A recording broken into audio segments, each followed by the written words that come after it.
నమస్కారం. ప్రస్తుతం మనతో పాటు ప్రముఖ ఆధ్యాత్మికవేత్త, ప్రముఖ జ్యోతిష్య వాస్తు పండితులు ఉమామహేశ్వరరావు గారు ఉన్నారు. వారితో మాట్లాడిద్దాం. నమస్కారం గురుగారు. ఆయుష్మాన్ భవ. గురుగారు, జూన్ నెలలో మరి మిథున రాశి వారికి ఎలా ఉండబోతుందో తెలియచేయండి. సర్వమంగళ మాంగళ్యే శివే సర్వార్థ సాధకే శరణ్యే త్రయంబకీ దేవి నారాయణీ నమోస్తుతే. ఓం ఘం గణపతియే నమః. ఓం శ్రీ గురుభ్యో నమః. బహుళ నవమి శనివారం. బహుళ నవమి శనివారము, ఉత్తరాభాద్ర నక్షత్రము, ప్రీతి యోగము, గరజీకరణము. అలాగే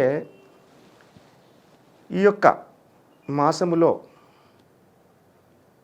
ప్రతి రాశి వారికి కూడా ఆటంకభరితమైనటువంటి పరిస్థితులు కలుగుతున్నాయి. ఎందుకు వలన? మిథున రాశికి వాహన నక్షత్రమైన కన్యా రాశిలో కేతు ఉన్నాడు. కన్యరాశి నుంచి షష్టమ స్థానమైన 6వ స్థానమైన కుంభరాశిలో శని ఉన్నాడు.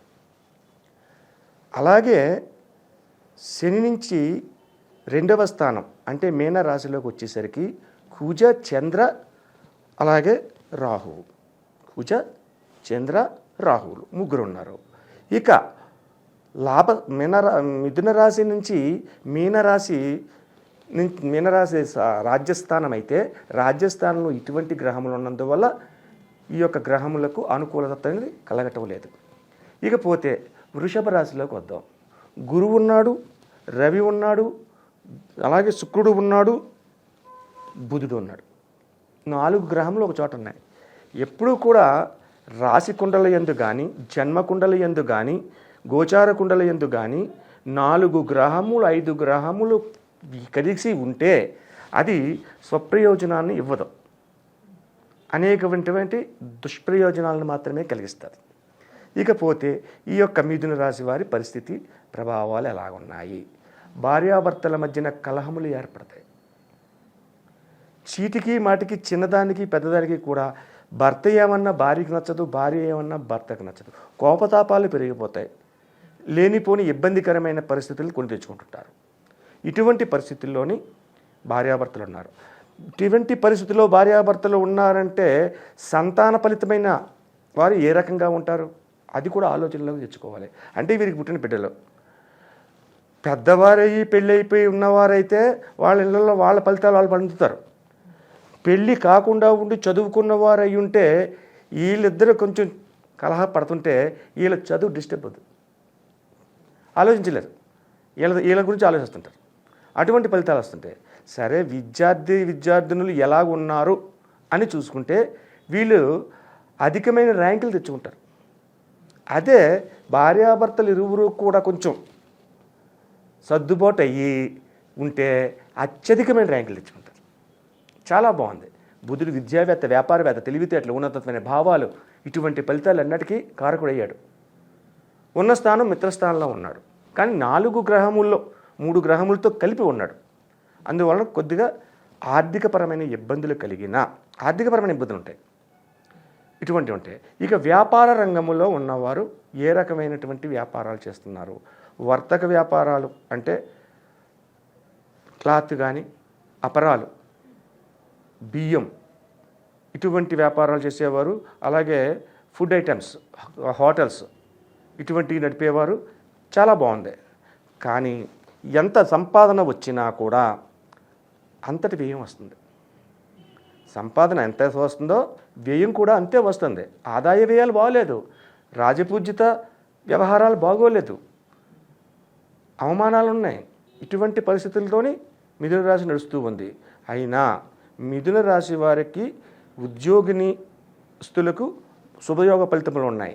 ఏ వ్యాపారం చేసినా, ఏ ఉద్యోగం చేసినా, ఏ వ్యవహారం చేసినా ఆదాయాన్ని ఎంతైతే ఉందో వ్యయము కూడా అంతే వస్తూ ఉంది మిథున రాశి వారికి.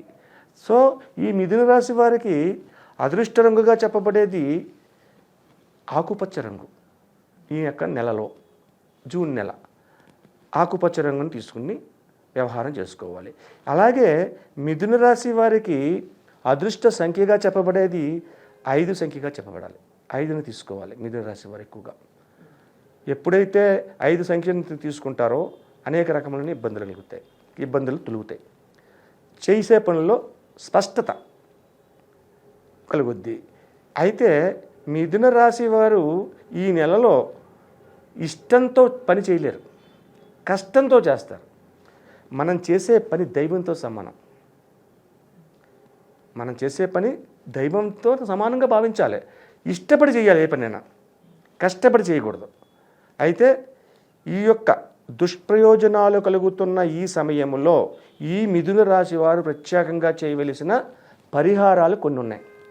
ఆ పరిహారాలు మనం నెరవేర్చుకుంటే ప్రతి విషయంలోని కూడా ఇష్టత కలుగుతుంది. ఇష్టత కలిగితే కష్టం అనేది మర్చిపోతాం. అలాగే ఈ పరిహారాలు చేసుకున్న వారి వలన భార్యాభర్తల మధ్యన వస్తున్న తగవులు సమసిపోతాయి. సమసిపోయి ఒకరినొకరు అర్థం చేసుకుంటారు. అయ్యా చెప్పండి మీరు ఏంటి బంగారం అని చేసి భర్త అంటాడు, ఏమండి శ్రీవారం చేసి భార్య అంటది, అందంగా ఉంటుంది. అటువంటి విధానాలు రావాలంటే ఈ యొక్క గ్రహ సమయమును ఆచరించి ఉన్న విధానాన్ని అనుసరించి ఏ రకమైన పరిస్థితి చేయాలి. వాహన క్షేత్రము అంటే మిథున రాశికి వాహన క్షేత్రం అన్నాను. వాహన క్షేత్రం అంటే సంసార జీవితం గడిపే క్షేత్రం. వాహనం అంటే 2 వీలర్సు 4 వీలర్సు అని భావించకండి.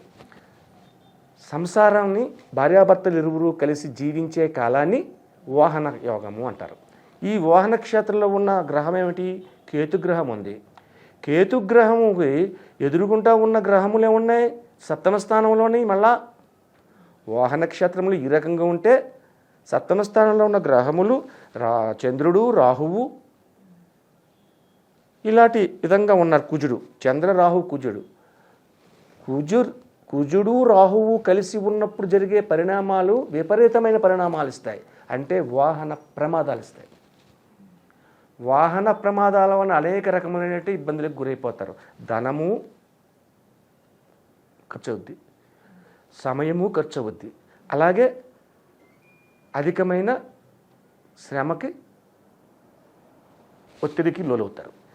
ఈ వాహనంలో యాక్సిడెంట్ అయ్యింది అంటే యాక్సిడెంట్ అయిన వాడే బాధపడుతున్నాడా? వాడు బాగానే ఉంటాడు. తీసుకెళ్ళి ఐసీలో పడుకోబెడతారు, ఏసీ పెడతారు, ఆ ట్రీట్మెంట్ నడుస్తుంది.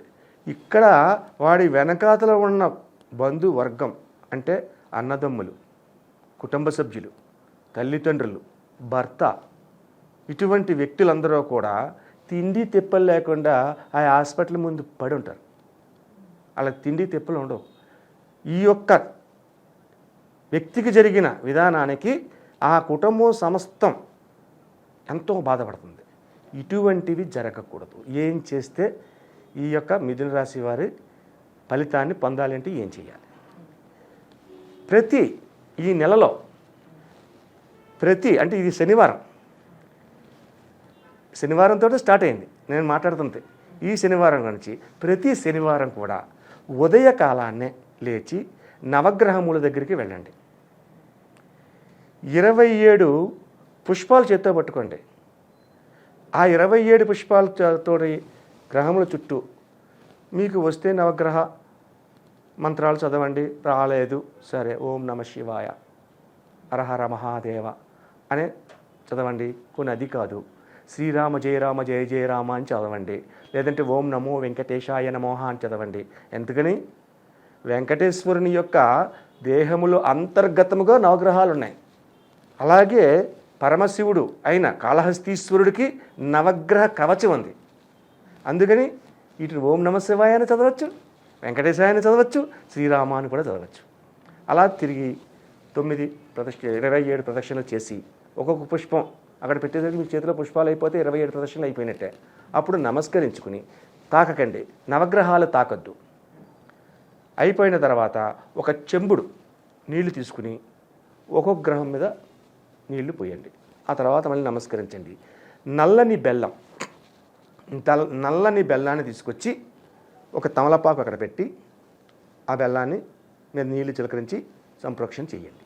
ఇలా చేసుకుని అక్కడి నుంచి మళ్ళా శుభ్రంగా వీలైతే స్నానం చేయండి.